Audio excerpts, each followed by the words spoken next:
তখন আমার স্বামী বিনা কারণে আমাকে অনেক মারলো।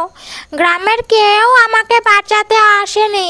সেদিন অনেক মার খাওয়ার পর সারাদিন সারা রাত আমাকে কিছুই খেতে দেয়নি। আমি বাইরে মাটিতে শুয়েছিলাম।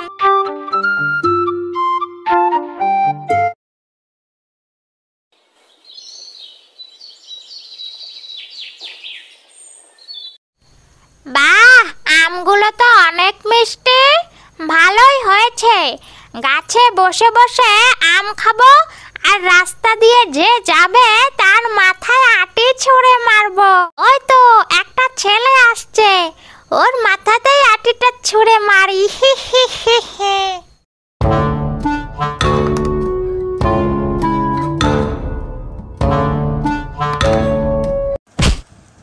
আরে আরে, এ কি?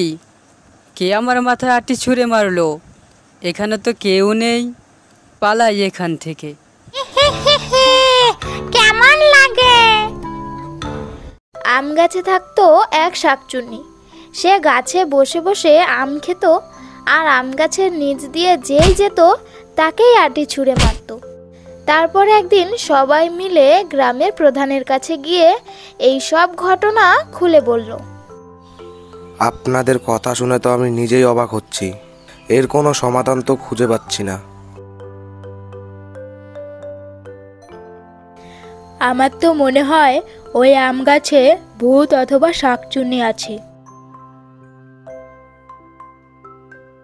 মা, এখনের দিনে কি শাকচুন্নি বলে কিছু আছে নাকি? তুলি, তুই ঘরে যা। আপনারা কিছুদিন ওই রাস্তা দিয়ে যাওয়া বন্ধ করে দিন, তাহলে আর আমের আটির ঢিল খেতে হবে না। তখন গ্রামের লোকেরা সেখান থেকে চলে গেল। আমি তো বইয়ে পড়েছি ভূত বলতে তো কিছুই হয় না। তাহলে আমের আটি কে ছুঁড়ে মারে? হয়তো কেউ দুষ্টুমি করে, গিয়ে দেখতে হবে তো। তুলি সেদিন সন্ধ্যাবেলা আম গাছের কাছে গিয়ে দেখলো গাছে অনেক আম। গাছে এতগুলো আম হয়েছে, আমি আগে জানলে তো কবে এসে পেরে নিয়ে যেতাম। এই মেয়ে আমার আম গাছ থেকে আম চুরি করতে এসেছে। মেয়ের সাহস তো কম না। দাঁড়া রে মেয়ে, এখনই আমি তোর মজা দেখাচ্ছি।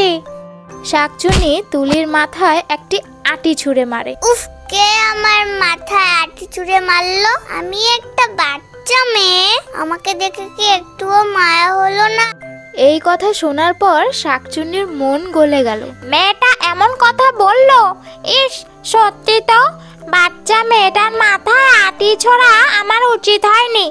আমি কি নিচে নেমে যাব, ওর সাথে কি কথা বলবো? না না, আমার এই চেহারা দেখলে ও অনেক ভয় পেয়ে যাবে। তার থেকে ভালো দুটো আম দিয়ে দেই। শাকচুন্নি তুলির সামনে দুটো আম ছুঁড়ে দিল।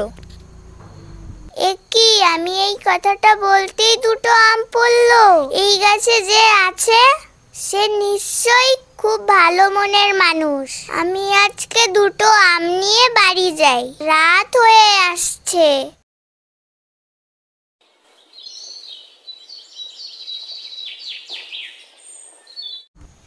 তখন আর সেই আম গাছের নিচ দিয়ে কেউ যাতায়াত করতো না। কয়েকদিন তো মানুষের গায়ে খুব আটি ছুঁড়ে মারলাম, এখন তো ভয়ে আর কেউ এই রাস্তার দিকে উকিও দেয় না। পরের দিন তুলি আবার সেই আম গাছের কাছে গেল। কালকে আমাকে আম দিয়েছিলে, আমার সামনে আসো দেখি। শাকচুন্নি তখন নাক ডেকে ঘুমাচ্ছিল।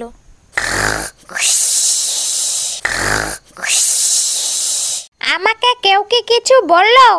এদিকে তো কেউ আসে না। এই মেয়েটা হঠাৎ এখানে, আবার আমাকে সামনে যেতে বলছে।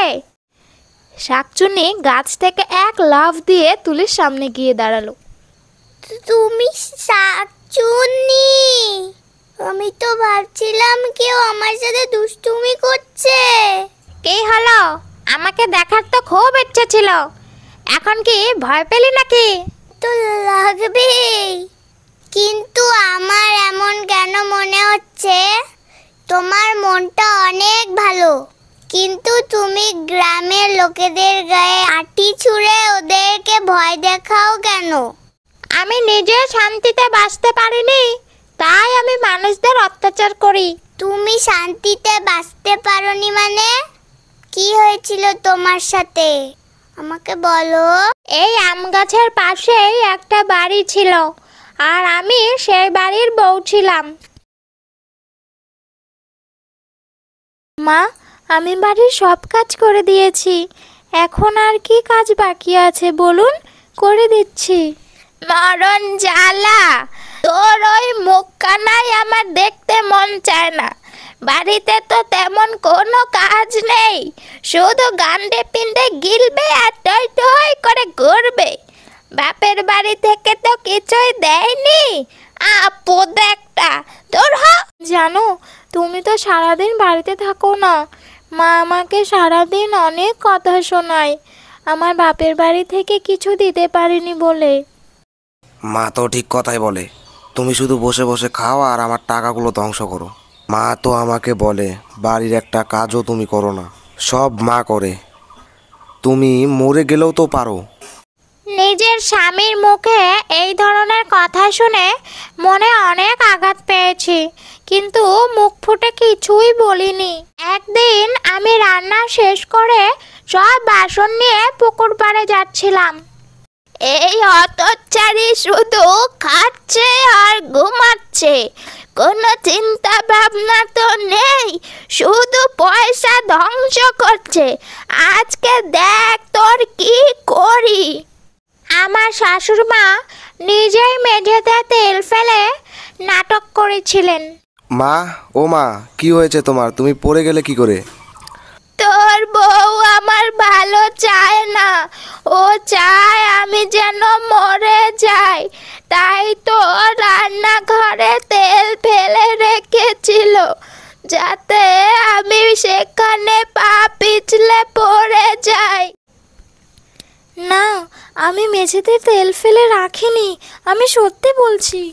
কে তো বিনা পয়সায় খাচ্ছিস, আবার আমার টাকাগুলো ধ্বংস করছিস, আর এদিকে আমার মায়ের ক্ষতি করার চেষ্টা করছিস। দেখ আজ তোর কি হাল করি। তখন আমার স্বামী বিনা কারণে আমাকে অনেক মারলো, গ্রামের কেউ আমাকে বাঁচাতে আসেনি। সেদিন অনেক মার খাওয়ার পর সারাদিন সারা রাত আমাকে কিছুই খেতে দেয়নি। আমি বাইরে মাটিতে শুয়েছিলাম, উঠে দাঁড়ানোর শক্তি পর্যন্ত শরীরে ছিল না।